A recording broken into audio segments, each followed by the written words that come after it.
प्रभुंकर महापवित्र नामर प्रशंसा हो। प्रभु अनुग्रह करी आपण मानकु आ मते से जीवित मानक मध्य रखिले आउ एक नूतन प्रसंग नहीं ताहांकर पवित्र वाक्य ठारू कथबार्ता हेबा पाए एही सुंदर अवकाश से आम्भ मानकु देइथिबारु मु परमेश्वर को धन्यवाद करे। आजिर सेवा कार्य आपण समस्तंकु प्रभु यीशु ख्रीष्टंकर पवित्र नाम रे स्वागत जनाए। ख्रीष्टरे प्रिय भाई और भौणी माने आज आमे गोटे नूतन प्रसंग को नहीं अल्प समय परमेश्वर वाक्य कथबार्ता हेबा। आजिर प्रसंगर शीर्षक है मुख न फिटाई प्रचार। आमे आज परमेश्वर वाक्य देखिबा जे जड़े व्यक्ति मुख न फिटाई से प्रचार करि पारे कि। आमे परमेश्वर वाक्य केतोटी अंश पढ़ु पढ़ु आमे आग को बढ़िबा। मु आपण मानक निकटरे प्रथम पितर 3 अध्याय 1 पदरु केतोटी वाक्य मु पढ़िबा पाई चाहे।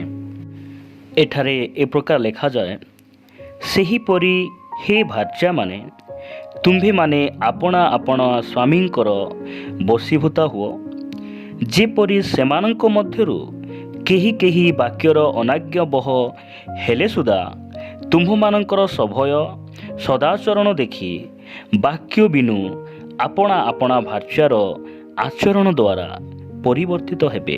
प्रभुंकर महापवित्र नाम धन्यवाद हो। ख्रीष्टरे प्रियर माँ माने भौणी माने मु परमेश्वर वाक्य आपण मानक उत्साहित करने चाहे। प्रभु आपण मानक गोटे उच्च कोटीर सेवा कार्य से देइछंती। आपण माने कौनसी जड़े पालक जड़े बाइबल शिक्षक सुसमाचार प्रचारक आउ भविष्यत वक्ता ठारू मध्य आपण माने कम नुहंती। आपण मानकु प्रभु यीशु ख्रीष्ट अर्थात स्वर्गर परमेश्वर जो उच्च कोटीर सेवा कार्य दे अछंती ताहा हेउछि जदि आपणकर स्वामी परमेश्वरंकर वाक्य को मानु नाहांती, गोटे दुष्ट स्वामी भावरे से परमेश्वरंकर अनाज्ञाबह होउछंती, परिवर्तन आपण आपणक स्वामी ठारू आपण देखि पारु नाहांती, ताहेले आपणकर स्वामी को आपण केमिति परिवर्तन आड़क आनिबे। एठारे लिखा जाए, वाक्य बिनु आपण मुह न खोली आपण आपणकर स्वामी को परिवर्तन करि परिबे। केमिति आपण परिवर्तन करिबे? 2 पदरे लिखा जाउछि, जेपरी सेमानक मध्यरु केही केही वाक्यर अनाज्ञाबह हेले हैं तुम्भमानंकर सभय सदाचरण देखि वाक्य बिनु बोली कहिले परमेश्वरंक वाक्य बिनु नुहे। परमेश्वरंकर वाक्य बिनु केही मध्य को स्वामी किंबा स्त्री कौनसी भाई भौणी केबे मध्य परिवर्तन हो पारिबे नै। वाक्य बिनु बोली कहिले जणे निजर वाक्य बिनु आमे मुख न खोली आमे तांको प्रचार न करी मध्य आपणा आपणा भार्यार सदाचरण देखि निजर अर्थात आपणकर सदाचरण आउ सभय यही सबू देखि आपणा आपणा आचरण को देखि से माने परिवर्तित हेबे। 1 पदरे लिखा गला, सेही परी हे भार्या माने। सेही परी बोली कहले कहा परी? ख्रीष्टंक परी। ख्रीष्ट जेमिति जो लोक माने ख्रीष्टन को जेरुसालेम मंदिर रे से जेतेबेले विजय यात्रा करूचंती सेही समय रे तांकु राजा बोली स्वागत कले, तांको हाथरू रोटी खाइले माछ खाइले, सेही लोक माने तांकु करड़ा प्रहार कले, तांकु मुंडरे कंटार मुकुट पिंधाइले, हाथरे मेको मरा गला। मात्र वाक्य कहे जे से मानकर अधीन हो गले। न्याय विचार शासनकर्ता हस्तरे से समर्पण कले। आउ एई सबू दुख जातना निदा पाइबा समय रे वाक्य कहे, जदि आपण माने मो सहित पुरातन नियमर एक पुस्तक जिसय भावादी पुस्तक जदि 53 अध्याय 7 पद को आसीबे, से उपद्रव प्राप्त हेले तथापि से आपणा को नम्र करी आपणा मुख फिटाइले नहीं। बद्ध स्थान को नियाजिबा मेषशाबक तुल्य ଲୋମଚ୍ଛେଦକମାନଙ୍କ ସମ୍ମୁଖରେ ନୀରବ ମେସିତୁଲ୍ୟ ହୋଇ ସେ ଆପଣା ମୁଖ ଫିଟାଇଲେ ନାହିଁ। ପ୍ରିୟମାନେ, ପ୍ରଭୁ ଯୀଶୁଖ୍ରୀଷ୍ଟ ଯେପରି ଦୁଷ୍ଟ ଆଉ ଅନାଜ୍ଞାବହ ଲୋକମାନଙ୍କର ବଶୀଭୂତ ହେଲେ, ଜଣେ ସ୍ତ୍ରୀ ଯଦି ଆପଣା ସ୍ୱାମୀର ବଶୀଭୂତ ହେବ, ନିଜକୁ ନମ୍ର କରି ନିଜର ଆଚାର ବ୍ୟବହାରକୁ ସଜାଡ଼ି ସେ ଯଦି ତାହାଙ୍କର ବଶୀଭୂତା ହିଁ ରହିବ, ସେହି ସଦାଚରଣ ଦେଖି, ସେହି ପରିବର୍ତ୍ତିତ ଜୀବନକୁ ଦେଖି ସ୍ୱାମୀ ଯେତେ ଦୁଷ୍ଟ ହେଉନା କାହିଁକି, ନିଜର ସ୍ତ୍ରୀ ବି ଯେତେ ଦୁଷ୍ଟାଚରଣ ହେଉନା କାହିଁକି, ସେ ପ୍ରଭୁଙ୍କ ନିକଟରେ ପରିବର୍ତ୍ତିତ ହୋଇଯିବେ। ପ୍ରିୟମାନେ, ଏହା ମୁଁ କହୁନାହିଁ, ପରମେଶ୍ୱରଙ୍କ ବାକ୍ୟ କହେ। ମୁଁ ଆପଣମାନଙ୍କୁ ଉତ୍ସାହିତ କରିବା ପାଇଁ ଚାହେଁ।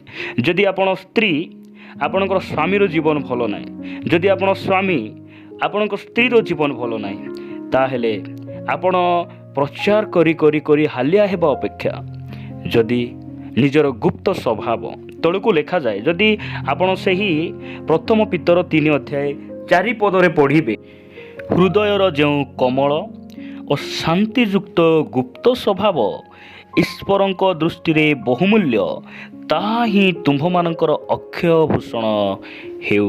ପ୍ରିୟ ପ୍ରଭୁଙ୍କ ଲୋକମାନେ, କୋମଳ ଓ ଶାନ୍ତିଯୁକ୍ତ ଗୁପ୍ତ ସ୍ୱଭାବ, ସେହି ସ୍ୱଭାବ ଗୁପ୍ତ ଥାଏ, ମାତ୍ର ସେହି ସ୍ୱଭାବ ଲୋକଙ୍କ ଆଗରେ ପ୍ରକାଶ ପାଇବା ଆବଶ୍ୟକ ରହିଛି।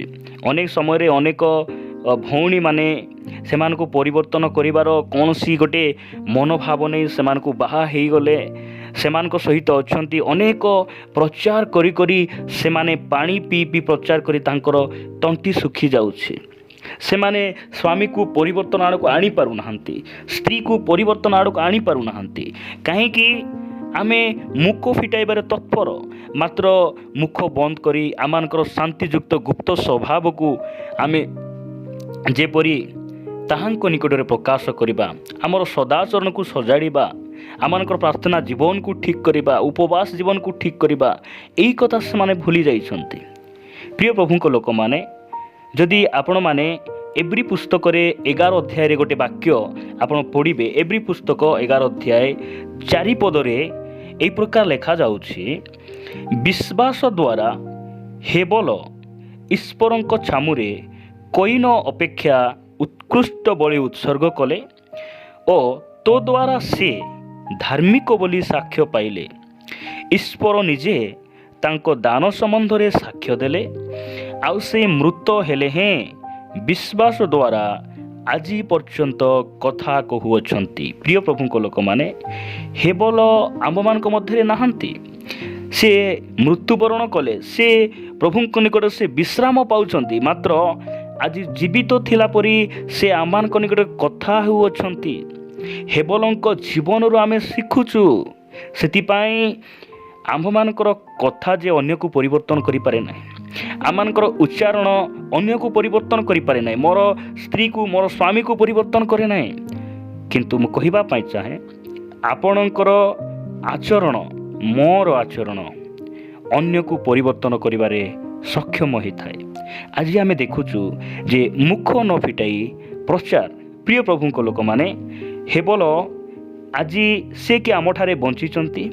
ସେ କି ଆମ ମଣ୍ଡଳୀରେ ଆସି ଠିଆ ହୋଇ ମୁଖ ଫିଟାଇ ପ୍ରଚାର କରୁଛନ୍ତି? ନାହିଁ। କିନ୍ତୁ ବାକ୍ୟ କହେ ଆଜି ମଧ୍ୟ ସେ କଥା ହେଉଅଛନ୍ତି। କାହିଁକି?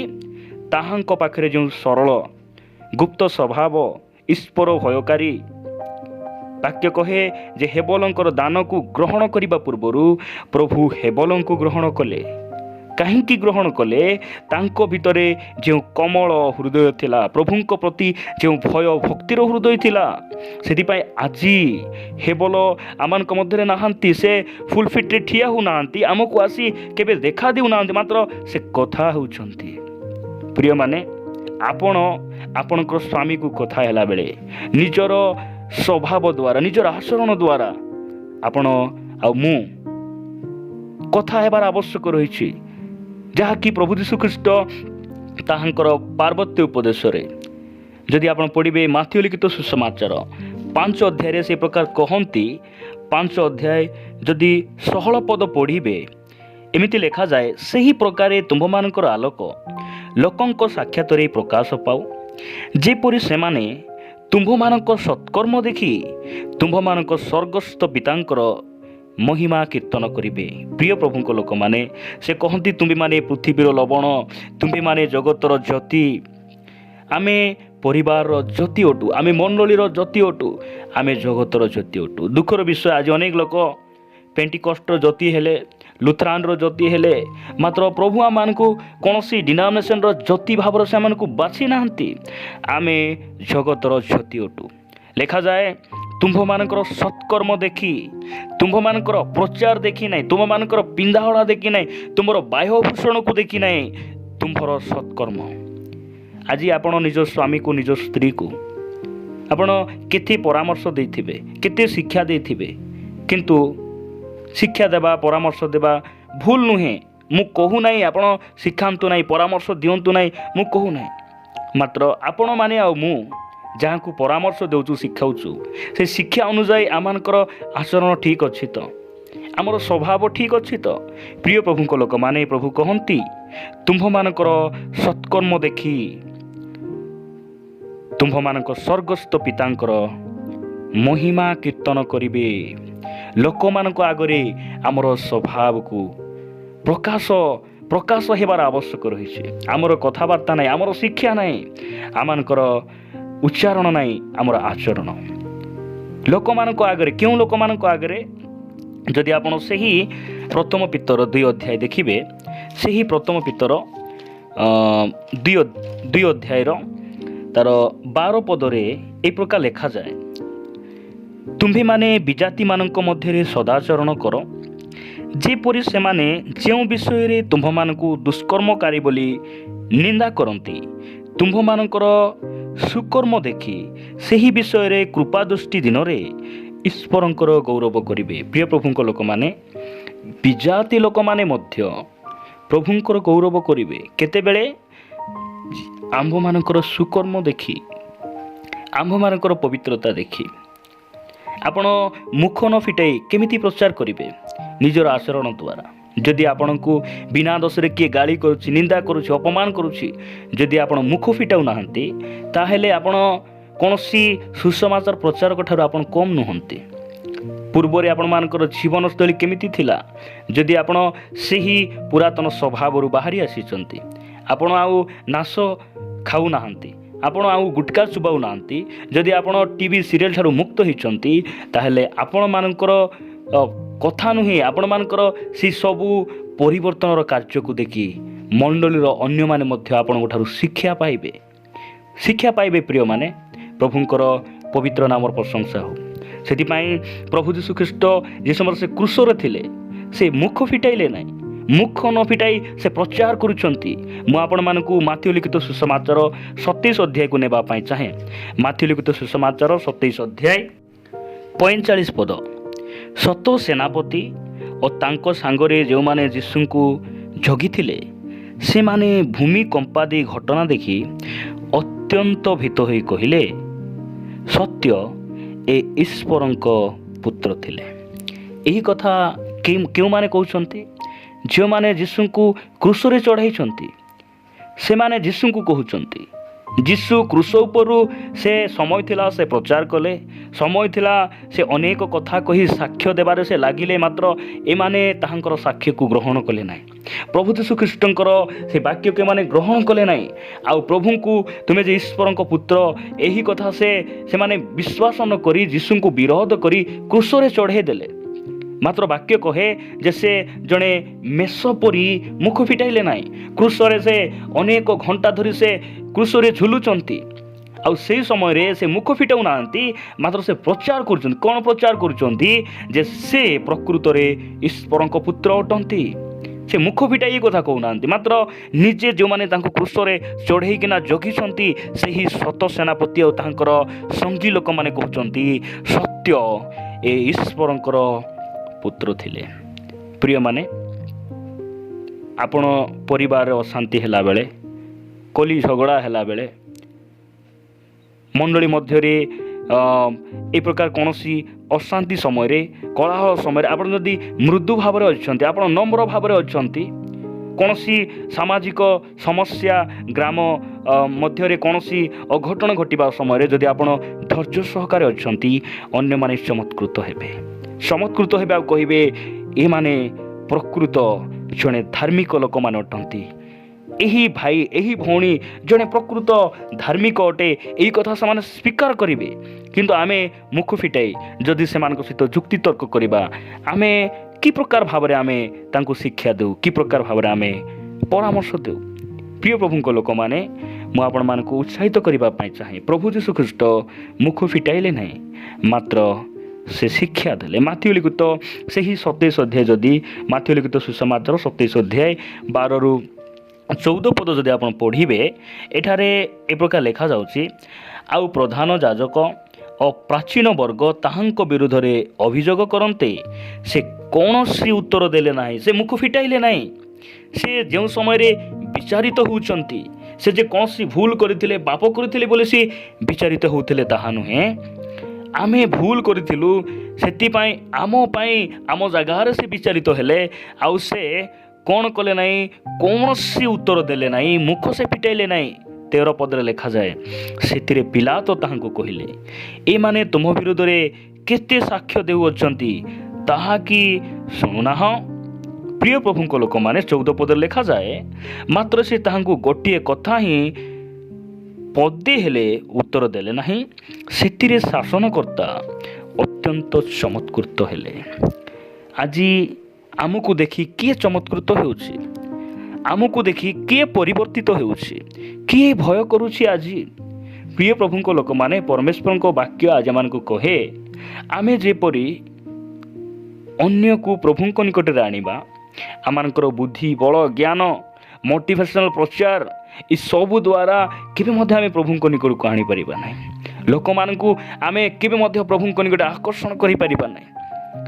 ଜଣେ ପାଳକ ଭାବରେ, ପ୍ରଚାରକ ଭାବରେ, ପରିବାରର ସଦସ୍ୟ ଭାବରେ ପରାମର୍ଶ ଦେବାର ଅଛି, ଶିକ୍ଷା ନିହାତି ଆମେ ଦେବାର ଅଛି। କିନ୍ତୁ ପରମେଶ୍ୱରଙ୍କ ବାକ୍ୟ କହେ, ତୁମ୍ଭେ ମୁଖ ନ ଫିଟାଇ ଯେଉଁ ପ୍ରଚାର, ମୁଖ ନ ଫିଟାଇ ଯେଉଁ ଆଦର୍ଶ, ତାହା ଅନ୍ୟ କୌଣସି ଶିକ୍ଷା ଠାରୁ ମଧ୍ୟ ଉଚ୍ଚ କୋଟିର ଅଟେ। ପ୍ରିୟ ପ୍ରଭୁଙ୍କ ଲୋକମାନେ, ପ୍ରଭୁ ଯୀଶୁଖ୍ରୀଷ୍ଟ ମୁଖ ଫିଟାଇଲେ ନାହିଁ, ଏହି କଥା ଦେଖି ସେମାନେ ଚମତ୍କୃତ ହୋଇଗଲେ। ମୁଖ ନ ଫିଟାଇ ସେ ଶିକ୍ଷା ଦେଉଛନ୍ତି। କ'ଣ ଶିକ୍ଷା ଦେଉଛନ୍ତି? ମୁଁ ତ କିଛି ଭୁଲ କରିନାହିଁ, କିନ୍ତୁ ମୋ ଲୋକମାନେ ଭୁଲ କରିଛନ୍ତି, ମୋ ଲୋକମାନେ ଅନ୍ୟାୟ କରିଛନ୍ତି, ସେଥିପାଇଁ ଏ ଜାଗାରେ ମୁଁ ମୁଖ ଫିଟାଇ ପାରିବି ନାହିଁ।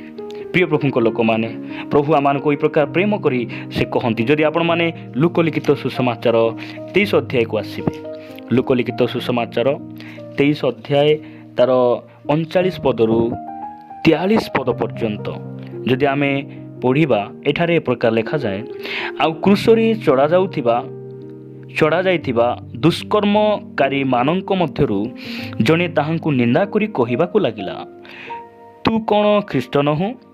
ନିଜକୁ ଓ ଆମ୍ଭମାନଙ୍କୁ ରକ୍ଷା କର। 40 ପଦ ଲେଖାଯାଏ, କିନ୍ତୁ ଅନ୍ୟ ଜଣକ ତାହାକୁ ଧମକ ଦେଇ ଉତ୍ତର ଦେଲା, ତୁ ସମାନ ଦଣ୍ଡ ତ ପାଉଛୁ, ତୁ ଈଶ୍ୱରଙ୍କୁ କ'ଣ ଭୟ ମଧ୍ୟ କରୁନାହୁଁ?